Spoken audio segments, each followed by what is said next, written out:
جب امام حسین کی روشنی کے سائے میں آ گئے یا اس روشنی کے حدود میں آ گئے تو نتیجہ یہ ہوا کہ ایسا مقدر ان کا بدلا کہ امام حسین کی نماز کی حفاظت کے لیے کھڑے ہوئے آنے والے تیر تھک گئے مگر کسی تیر کو حسین کو نہیں لگنے دیا۔ امام حسین نے ایک ذہن دیا، کربلا مظلومیت کی حمایت کا نام ہے، ظلم کی مخالفت کا نام ہے، اور جہاں یہ جذبہ ہوتا ہے وہ انسان کامیاب ہوتا ہے۔ اور یہ سچائی نہ ہوتی تو دنیا میں امام حسین کو شاید مسلمان یا اسلام کا ایک خاص طبقہ یاد کرتا، ہندو برادر اتنا یاد نہ کرتے، حسینی برہمن جیسا لشکر تیار نہ ہوتا جو تاریخ کا حصہ نہیں ہے، آج بھی موجود ہے۔ ہمارے ہندوستان کے مختلف حصوں میں آج بھی دیکھیں گے ہماری بہنیں، ہماری مائیں جو مذہب ہندو سے تعلق رکھتی ہیں، امام حسین سے منسوب عزاداری کا کتنا احترام کرتی ہیں، کتنا آدر و سمان کرتی ہیں۔ ہم نے جا کے سکھایا تھا، ہم نے جا کے بتایا تھا، حسین کی آواز ان کے دلوں پر اثر کر رہی ہے تو ان کا دل حسین کی طرف جھک رہا ہے۔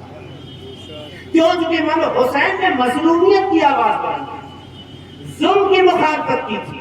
یہی وجہ ہے ہمارے ہندوستان کی تحریک کو بھی دیکھیے تو مہاتما گاندھی جی نے بھی تحریک میں امام حسین کو یاد کیا۔ منڈیلا کے حوالے سے آپ پڑھیے تو دیکھیے منڈیلا نے بھی امام حسین کے لیے اشارہ کیا۔ کیا وجہ ہے؟ انقلاب لانے والے امام حسین کو یاد کر رہے ہیں، جبکہ مذہبی چشمے سے اگر دیکھا جائے تو ان کا تعلق مذہب کے اعتبار سے ان سے نہیں ہے، مگر امام حسین کو آئیڈیل بنا رہے ہیں۔ کیوں؟ کیونکہ امام حسین کی قربانی انسانیت کے لیے تھی، امام حسین کی قربانی منشیتا کے لیے تھی، امام حسین کی قربانی شرافت کے لیے تھی، عزت نفس کے لیے تھی۔ یہی وجہ ہے ہر کسی نے اس کو ویلکم کا۔ نتیجہ کیا ہوا؟ نتیجہ وہی ہوا جو امام حسین سمجھانا چاہتے ہیں۔ امام حسین نے کربلا میں یہ بتایا، حکومتوں کے بدلنے کا نام انقلاب نہیں ہے، حکومتوں کے بدلنے کا نام انقلاب نہیں ہے جب تک نظریات نہ بدلے، جب تک خیالات نہ بدلے، جب تک فکر نہ بدلے۔ کیونکہ وجہ یہ کہ اگر حکومت بدل جاتی ہے تو دوسرے بھی اس فکر پہ آ سکتے ہیں۔ ضرورت یہ ہے کہ حکومت کے بدلنے کے ساتھ ساتھ ان فکروں کو بدلو تاکہ ثقافت کی حفاظت ہو سکے، تمدن کی حفاظت ہو سکے، معاشرے کی حفاظت ہو سکے، اپنی پرانی تاریخ کی حفاظت ہو سکے۔ تو کربلا اس لیے زندہ ہے کہ کربلا کا جو واقعہ ہے وہ کسی خاص تاریخ سے محدود نہیں ہے، بلکہ اس کا تعلق ہر زمانے کے انسانیت سے ہے۔ یہی وجہ ہے جتنا انسان آگے بڑھتا چلا جائے گا کربلا کو یاد کرتا چلا جائے گا۔ کربلا میں امام حسین نے جو فکر دی تھی ان فکروں میں سے ایک اہم فکر یہ تھی کہ دشمن کو بھی موقع دو سوچنے کا، سنبھلنے کا۔ آپ جانتے ہیں میں نے اپنی بات مجلسوں میں اشارہ کیا، مگر کانفرنس اس لیے کر رہا ہوں کہ مجلسوں میں جملہ سنا ہو۔ آپ دیکھیے کہ بہت سے لوگ کیا ہوتے ہیں جب ان کے گھر کا کوئی مارا جاتا ہے، ان کے گھر کا کوئی مارا جاتا ہے تو بغاوت کے جذبے میں سامنے والے کو مار کے ہی سکون پاتا ہے، اور ہو سکتا ہے اس جذبے میں ایک نہیں جتنوں تک وہ قدرت رکھتا ہو اسے مار کے ہی تسلی حاصل کرے۔ ایسا ہوتا یا نہیں ہوتا؟ کربلا میں جس کا بھتیجا بے رحمانہ انداز سے مارا گیا،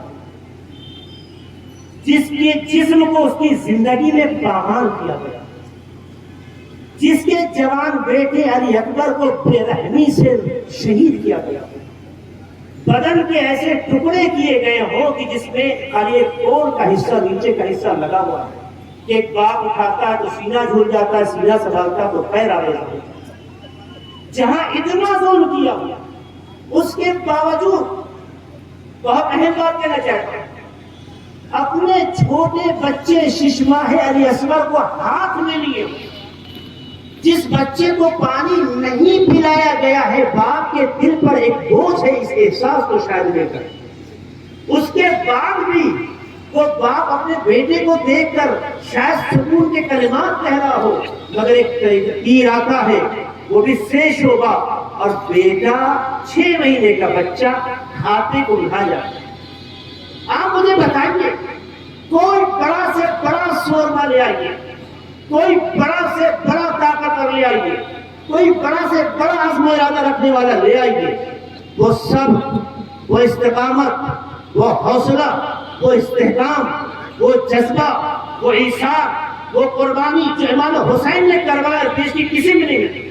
تو امام حسین کو چاہیے تو یہ تھا کہ ایسے دشمنوں اور ایسے مخالفین، ایسے نااہلوں کو ایسا سبق دیتے کہ ان کی نسلیں فراموش نہ کرتی، لیکن اس کے باوجود بھی یہ حوصلہ صرف کربلا میں دیکھا کہ امام حسین نے عصر عاشور اپنے ابا اور اپنے امامے کی طرف اشارہ کر کے کہا، اب بھی موقع ہے، تم ہماری طرف آ جاؤ، حسین تمہیں معاف کر دے گا۔ یہ جذبہ کس نے؟ امام حسین نے کربلا میں سکھایا، مخالف کو بھی، دشمن کو بھی موقع دو، شاید سنور جائے اور کوئی غل بن جائے۔ یہ وقت کی ضرورت ہے، تو کربلا میں اسے بھی پیش کیا اور ہمیں درس کیا۔ یہی وجہ ہے امام حسین ہر دل میں جگہ پاتے۔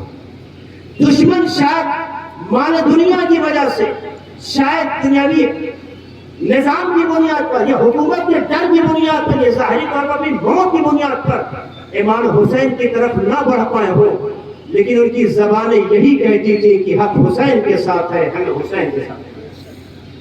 کہ امام حسین نے کربلا میں ذہن پیش کر کے یہ بتا دیا کہ تم امام حسین کی طرف آنا چاہو تو اپنے اندر میعاد ہے۔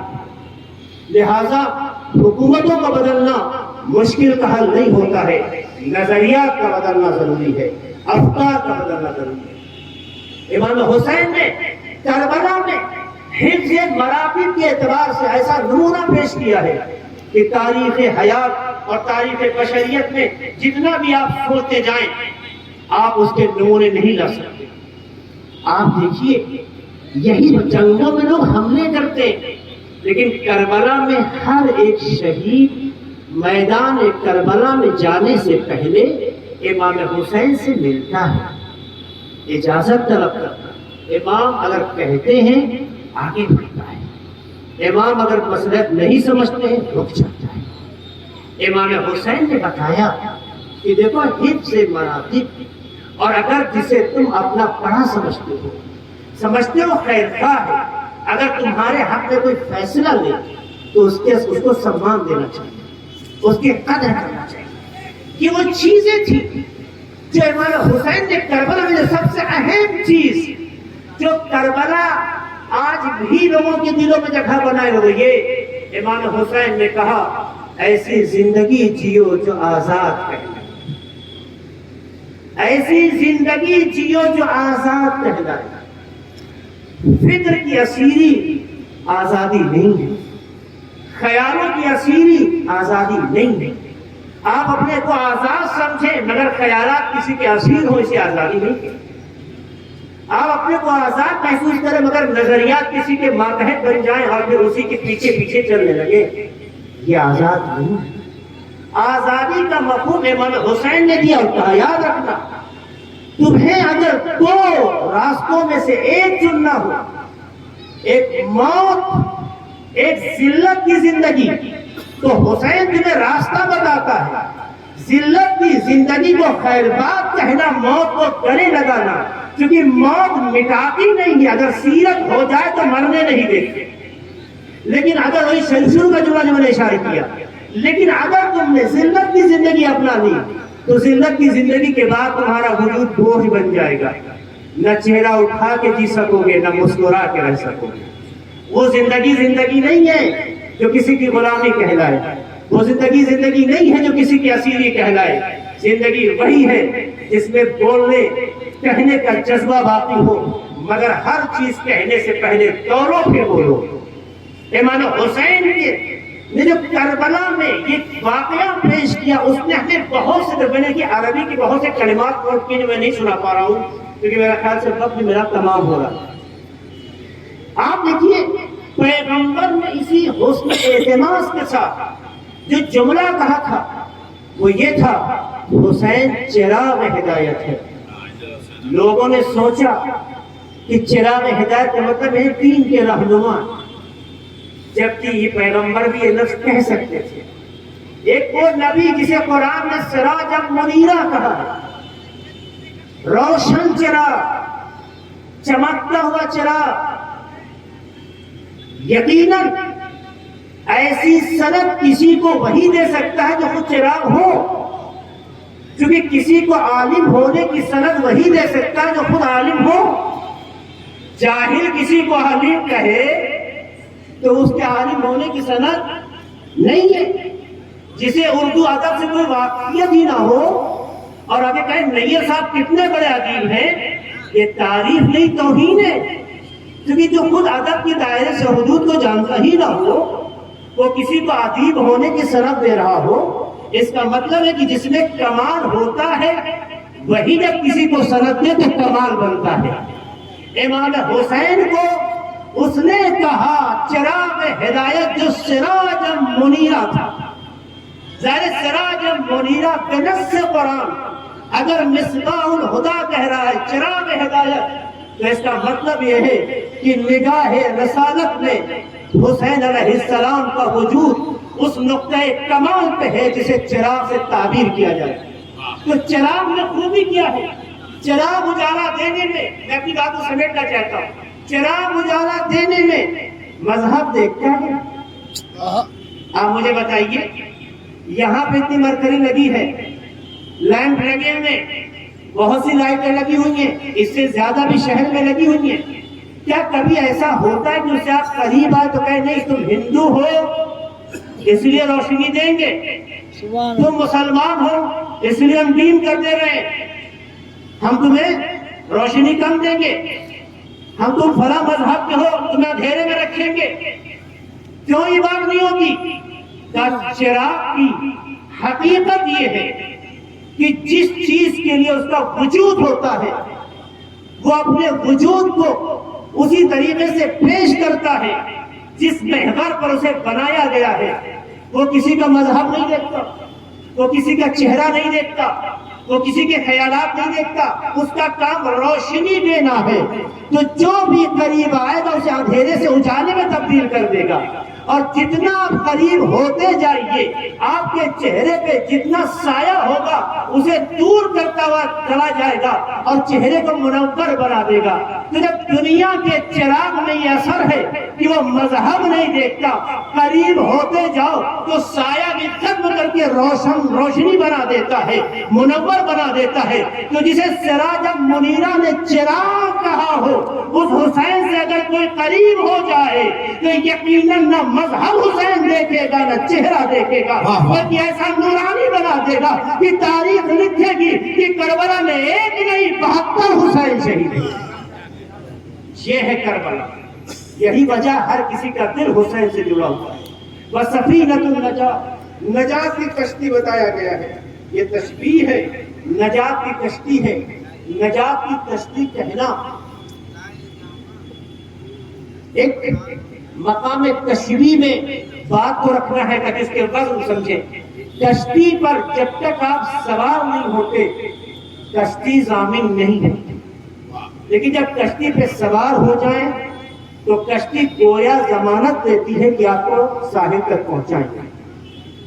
دنیا کی کشتیاں ساحل تک پہنچے اس کی ضمانت لینا آسان نہیں ہے، مگر لوگ کہتے ہیں رسک لیتے ہیں اور چلتے ہیں، لیکن جب پیغمبر کہتے سفینۃ النجات تو اس کا مطلب یہ ہے اس کشتی پہ سوار ہونے سے پہلے تم جس بھی خیال کے ہو، مگر جب اس پہ سوار ہو گئے تو کشتی ضامن ہو گئی اور نجات بھی ضمانت کے طور پہ تمہارے لیے موجود ہے۔ یہی وجہ ہے اہل بیت کو پیغمبر نے سفینہ نوح کہا تھا، کشتی نوح کہا تھا۔ جس طرح سے کشتی نوح جتنے سوار ہوئے پانی چاہے زمین سے آسمان کی بلندی کو چھونے کی کوشش کرے مگر اس کشتی کو ڈبا نہیں سکا. اسی طریقے سے اہل بیت بھی وہ کشتی ہیں کہ اگر کوئی سوار ہو جائے تو گناہوں کے دلدل، گمراہیوں کے حالات اور گمراہیوں کے بھور اسے کبھی بھی ڈبا نہیں سکتے، کیونکہ حسین اس کی ضامن ہے کشتی نجات کی شکل. اسی لیے جو حسین سے جڑا وہ امر ہو گیا، جو حسین سے ملا وہ بقا پا گیا. اور دنیا یہ کہنے پر مجبور ہوتی ہے انسان کو بیدار تو ہونے دے دو، ہر قوم پکارے گی ہمارے حسین. والسلام علیکم ورحمۃ اللہ وبرکاتہ. سبحان اللہ. جزاک اللہ. بہت کامیابی سے ہمارا یہ پہلا اجلاس مکمل ہوا. اس ظلم کے دریا میں احمد کے نواصر کو کشتی بھی بچانی تھی، طوفان بھی اٹھانا تھا. آئیے اب کربلا محلہ کی